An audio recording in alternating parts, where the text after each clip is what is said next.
Dans cette vidéo, je vais vous expliquer comment faire un plan financier de constitution avec Anna. Donc ici, je suis dans le logiciel Anna et donc je vais choisir le client dans lequel je veux créer mon plan financier de constitution. Donc ici, je vais le faire dans mon client démo, donc je clique dessus. Et donc si je n'avais pas encore le client, je peux créer via la vignette ici un nouveau client.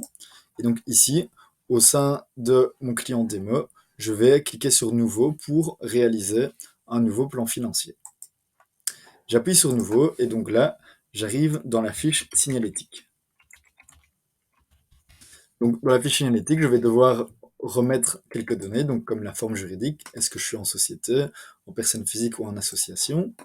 Ici, je dois bien sûr cocher Constitution, assujetti à la TVA ou pas. Et donc si je mets oui, le calcul de la TVA se fera automatiquement. Ensuite, la devise, la- le début du premier exercice, donc quand est-ce que vont commencer mes prévisions. Donc ici, je vais dire par exemple en janvier 2024. La durée du premier exercice, donc je peux avoir un exercice décalé qui va jusque 24 mois. Dans ce cas-ci, je vais faire un exercice de 12 mois. Et donc pour un plan financier de constitution, je vais faire ça sur 3 exercices, donc sur 36 mois. J'appuie sur sauvegarder, et donc ici, ça va être un peu la même logique que dans un Excel. Donc je vais devoir faire mes différents encodages, donc de mes données d'exploitation, données bilantaires, éventuellement faire des paramètres fiscaux, et après j'obtiendrai mes résultats prévisionnels. Et donc une fois que mes résultats prévisionnels seront clairs, seront en ordre, bah là je pourrais éventuellement rajouter des commentaires généraux et ensuite je pourrais générer mon rapport de constitution. Au niveau donc de l'encodage, donc tous les écrans sont composés de la même façon, dans le sens où pour créer une nouvelle ligne, un nouvel élément, ça sera tout le temps via le bouton bleu en haut à droite. Chaque fois à côté, j'ai un tutoriel qui m'explique du coup comment encoder un revenu. Et donc j'ai soit une vidéo, soit j'ai un format texte à côté. Et je peux tout le temps aussi rajouter des commentaires spécifiques à l'écran dans lequel je suis. Donc par exemple, ici pour mes revenus, je peux par exemple expliquer en texte comment sont composés mes revenus. Une fois que j'ai fait un commentaire, je peux l'enregistrer comme commentaire type. Et donc par exemple, moi ici, j'ai déjà un commentaire type pour une pizzeria. Et donc j'appuie sur enregistrer. Donc ici, je vais vous montrer comment est-ce qu'on encode un revenu. Donc j'appuie sur la vignette nouveau revenu. Et donc ici, je dois faire mes différents paramétrages. Je précise ma catégorie comptable, mon code comptable. Je précise l'intitulé. Donc par exemple ici, moi, on va dire que je fais une constitution d'une pizzeria. Et donc je vais vendre notamment des pizzas. Date de début, date de fin. Donc par défaut, il me met la date de début de mes prévisions et il ne me met pas de date de fin. Et ensuite, j'ai deux façons de travailler. J'ai deux types de revenus différents. Première façon, c'est montant global moyen. Donc, montant global moyen, c'est de dire, par exemple, que je vends 10 000 euros à une fréquence qui va être mensuelle. Et donc ici, je peux choisir ma fréquence. L'autre façon de travailler, prix unitaire fois volume quantité, ça va être de dire plutôt, bah, moi je vends mes pizzas à 12 euros et je sais que je compte en vendre par exemple 40 à une fréquence quotidienne et que je vais ouvrir 5 jours semaine. Ici, donc je peux aller sur un deuxième onglet personnalisation, ou ici personnaliser, qui me permettra d'aller plus loin. Et donc ça, c'est vraiment quelque chose que je retrouverai également dans tous mes écrans d'encodage dans le logiciel. Donc j'appuie ici sur personnaliser et je peux mettre par exemple une variation. Donc, par exemple une variation de mon chiffre d'affaires de pizza, donc de 20% en exercice 2 et de 10% en exercice 3. Ici, en haut, dans le cadre bleu, j'ai des options de personnalisation qui, encore une fois, vont me permettre d'aller encore plus loin. C'est notamment par ici que je vais pouvoir personnaliser la période de lancement et donc dire, au mois de mai, je fais la semaine folle de la pizza et donc je vais vendre 1100 pizzas. Par contre, au mois d'août, je ne vends rien car je ferme ma pizzeria. Et donc, si je veux que ça soit répercuté les exercices suivants, je peux ici appuyer sur baser les variations sur la période de lancement. Et donc là, je retrouve bien 0 à chaque fois au mois d'août, et au mois de mai, je retrouve bien à chaque fois plus que lors des autres mois. Et donc je pouvais aussi personnaliser tous les exercices, et là j'ai tous les champs qui sont modifiables. Je crée bien sûr autant de lignes de revenus que je veux. Donc là, pour créer une nouvelle ligne, soit je rappuie sur nouveau et je recrée le tout, ou une autre possibilité, c'est de dupliquer une ligne existante. Donc ici, j'appuie sur les trois petits points et je peux dupliquer une ligne existante. Donc ça peut être utile dans le cas, par exemple, ici de ma pizzeria. Je vends des pizzas, mais donc du coup, je vends également des boissons. Je change uniquement le code comptable, l'intitulé. Je sais que le montant, je ne suis pas à 12 euros, mais je suis plutôt à 4 euros. Et l'avantage, c'est que je vais avoir la même saisonnalité. Je vais avoir que pour mes pizzas. Et donc, du coup, ça me facilitera cet encodage. J'ai fait mes revenus. Ensuite, j'arrive à mes approvisionnements. Au niveau des approvisionnements, donc ici, encore une fois, je vais choisir ma catégorie comptable et je vais devoir faire mon différent paramétrage. J'ai deux façons de travailler mes approvisionnements, de travailler en approvisionnement variable ou en fixe. Nous, on recommandera souvent de travailler en approvisionnement variable et donc de les faire lier au chiffre d'affaires. Donc par exemple ici, je peux faire lier mes approvisionnements et marchandises des pizzas, je vais pouvoir faire lier ça aux pizzas et donc préciser un peu ma part de coût variable et donc dire que j'ai 40% de coût variable.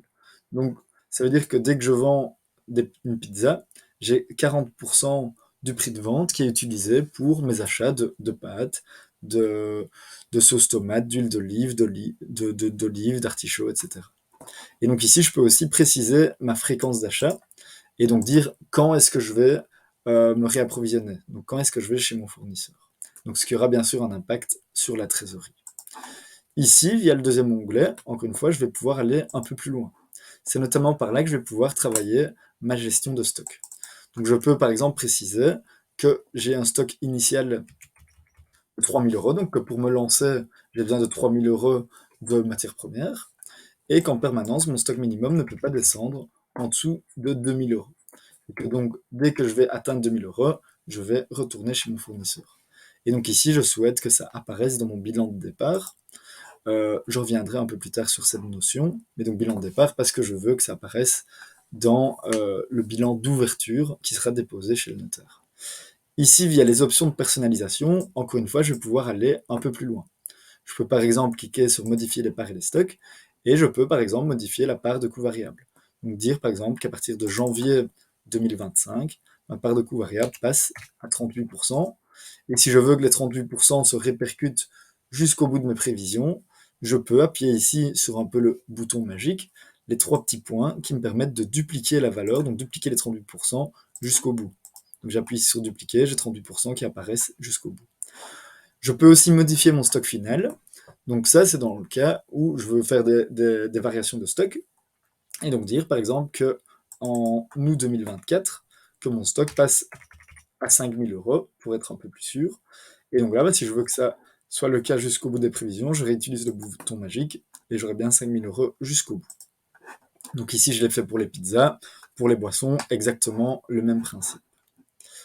Au niveau des frais généraux, donc ici, soit je peux travailler manuellement et ajouter mes frais généraux moi-même, ou alors je peux bénéficier d'une liste prédéfinie.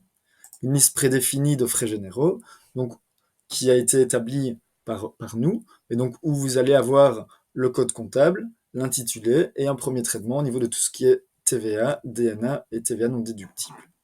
Par ailleurs, sachez que vous avez aussi la possibilité de télécharger vos propres listes de services et biens divers si vous bénéficiez du Confort Pack.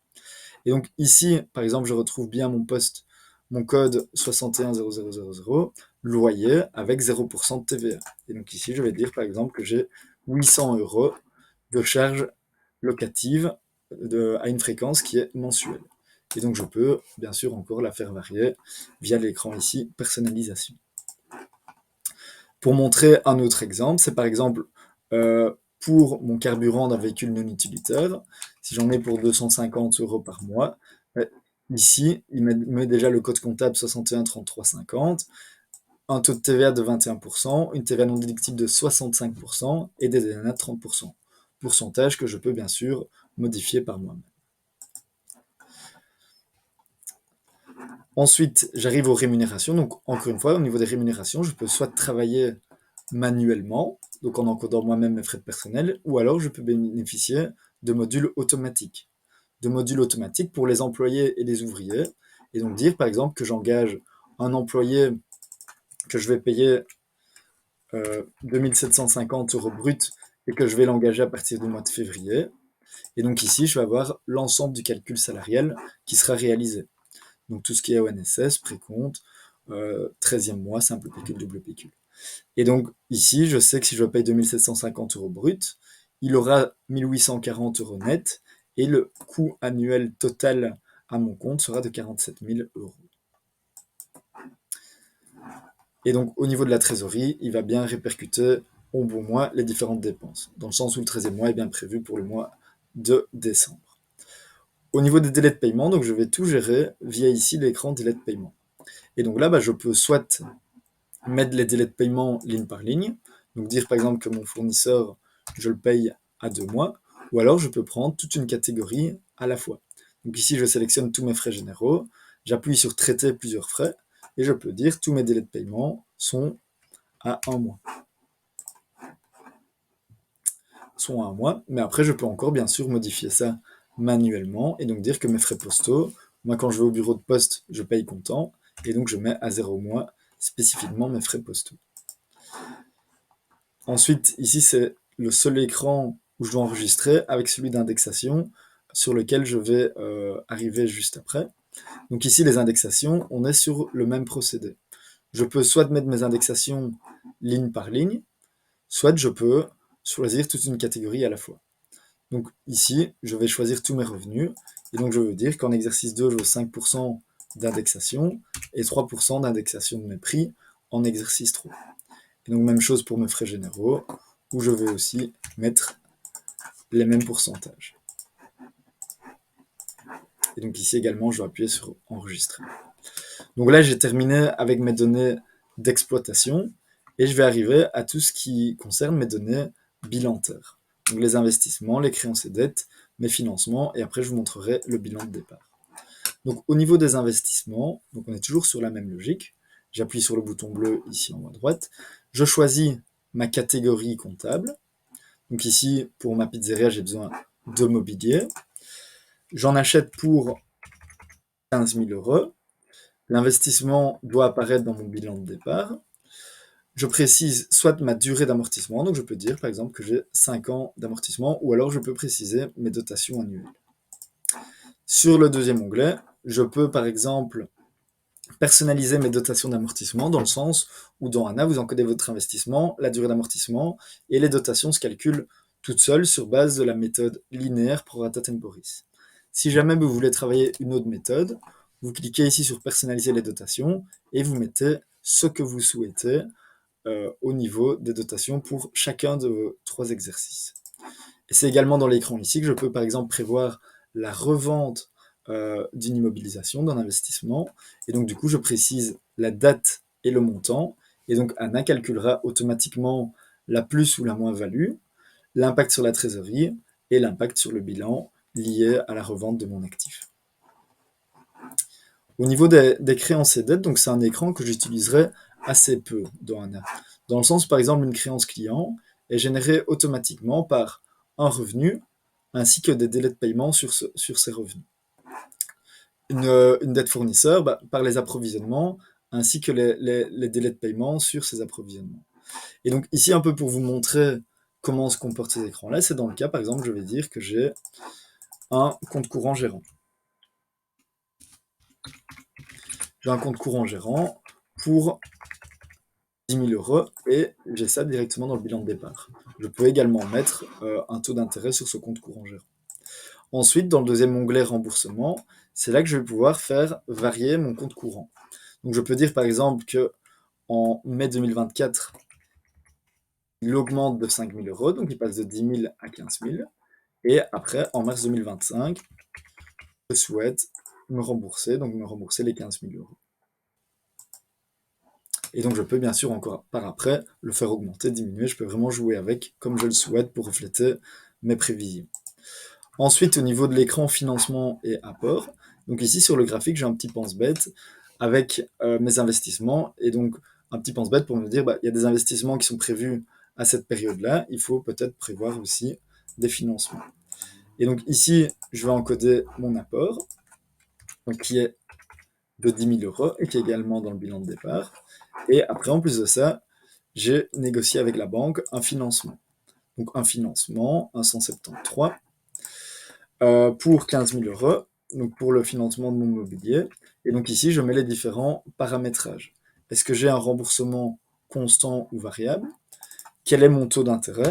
Donc par exemple 4%, la durée de mon crédit.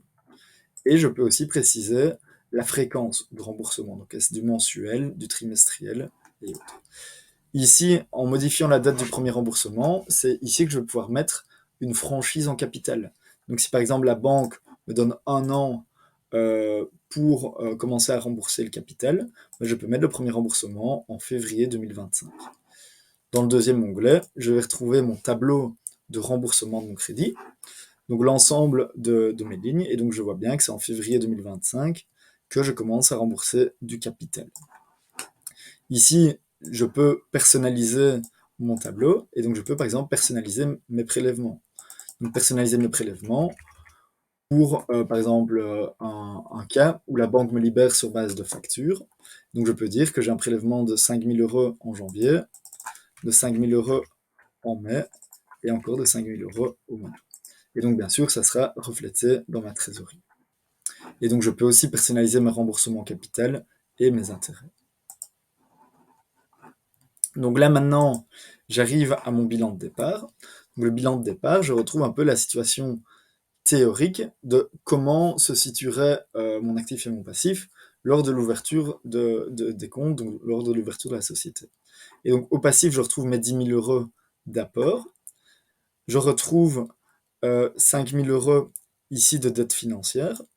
Et je retrouve également 10 000 euros de compte courant gérant. Et donc j'ai 25 000 euros au passif. Au niveau de l'actif, j'ai 15 000 euros de mobilier, 3 000 euros de stock initial et 3 780 euros qui sont liés au préfinancement de ma TVA. Et donc du coup, j'ai un différentiel, mon bilan n'est pas équilibré, j'ai un différentiel de 3 220 euros. Et donc du coup, ça veut dire que pour équilibrer mon bilan, je rajoute ça dans la trésorerie. Et donc là, du coup, théoriquement, à l'ouverture de la société, j'aurai sur les comptes 3 220 euros. Je peux éventuellement modifier mes paramètres fiscaux. Donc par défaut, j'ai le taux réduit de 20% jusqu'à 100 000 euros et 25% pour ce qui est au-delà. Et j'ai les versements anticipés. Si ce n'est pas le cas, je peux bien sûr modifier ces données-là. Via le calcul de l'impôt, c'est par exemple ici que je vais pouvoir ajouter des déductions ou des exonérations d'impôts. Et dans le troisième écran ici, affectation du résultat, c'est ici que je peux préciser, par exemple, la distribution d'un dividende. Et donc ici, je précise la date de la distribution de mon dividende. Et je peux aussi affecter une partie en réserve de liquidation. Et donc ici, je vais avoir automatiquement ma cotisation de réserve de liquidation de 10% qui est calculée automatiquement également. Ensuite, je regarde mes résultats. Donc ici, je retrouve par exemple mon compte de résultat annuel, où je vois que mon chiffre d'affaires est en croissance, et également mon bénéfice est confortable et en croissance, ainsi que le cash flow net. Et donc je peux appuyer sur les différents yeux pour voir vraiment le détail, ligne par ligne, de mes prévisions. Et donc ça pourra apparaître dans le rapport si je le souhaite ou pas. Ensuite, je peux voir par exemple le compte de résultat de façon mensuelle, et donc je vois que je fais du bénéfice tous les mois, sauf au mois d'août, je réalise une perte parce que je suis en congé, donc je n'ai pas de revenus. Ensuite, je peux également retrouver dans mes résultats ma courbe de trésorerie. Donc ma courbe de trésorerie en haut et en dessous le graphique. Donc avec l'évolution mois par mois et exercice après exercice de ma trésorerie. Et donc encore une fois, je peux appuyer sur les petits yeux pour voir réellement comment évolue le tout et comment se font les différents prélèvements ici pour mon crédit. Et ensuite, je retrouve également différents ratios, rentabilité, solvabilité, liquidité et financement. Et donc si je veux savoir comment ils sont constitués, donc quelles sont les formules, je peux appuyer ici sur le tutoriel pour retrouver les formules. Une fois que j'ai fait tout ça, je peux éventuellement rajouter mes commentaires généraux. Donc au niveau des commentaires généraux, j'écris tout ce que je souhaite. Donc je peux faire par exemple une petite introduction et écrire tout ce que je souhaite. Une fois que j'ai fait un commentaire, je peux l'enregistrer comme commentaire type. Et donc ça, l'avantage, c'est que ici, moi, je peux reprendre mon commentaire type présentation entreprise. Et donc ici, j'ai mon commentaire type que je peux mettre. Et je peux mettre, par exemple, un autre commentaire type que j'ai enregistré avec mes hypothèses. Donc avec mes hypothèses, donc que j'adapte bien sûr pour mon dossier et que j'enregistre. Une fois que j'ai fait ça, je vais pouvoir passer à la génération de mon rapport. Donc ici, je peux choisir mon logo, donc le logo qui apparaîtra sur ma page de garde. Je peux choisir ma couleur. Donc, par exemple, en fonction de ma charte graphique, je peux choisir ce bleu-là. Et ici, soit je constitue le rapport comme je veux. Donc je pourrais dire, non, moi je veux d'abord avoir le compte de résultat, puis le bilan, et puis ma trésorerie. Ou alors je peux aussi sélectionner des templates d'impression ici au-dessus. Donc, par exemple, un template constitution avec données. Et après, je peux encore bien sûr modifier, dire, non, je veux d'abord le compte de résultat avant mon bilan et avant ma trésorerie. Ensuite, j'appuie sur appliquer la configuration et je vais avoir une visualisation de mon rapport ici à droite. Je vais le télécharger pour qu'il soit un peu plus visible. Et donc je retrouve bien mon rapport avec une page de garde, ma couleur bleue et mon logo, la table des matières, mes commentaires d'introduction, ma fiche analytique et après les résultats comme je l'ai souhaité. Et donc là j'ai mon PDF que je peux après envoyer à mes différents partenaires, donc que ce soit mes clients, que ce soit les banques, le notaire ou autre. Donc voilà pour le plan financier de constitution. Et donc pour rappel, une fois qu'il est constitué, je peux bien sûr dupliquer mon plan financier pour faire par exemple mon worst case scénario ou mon best case scénario. Donc j'espère que c'était clair. Si vous avez des questions, n'hésitez pas à nous contacter.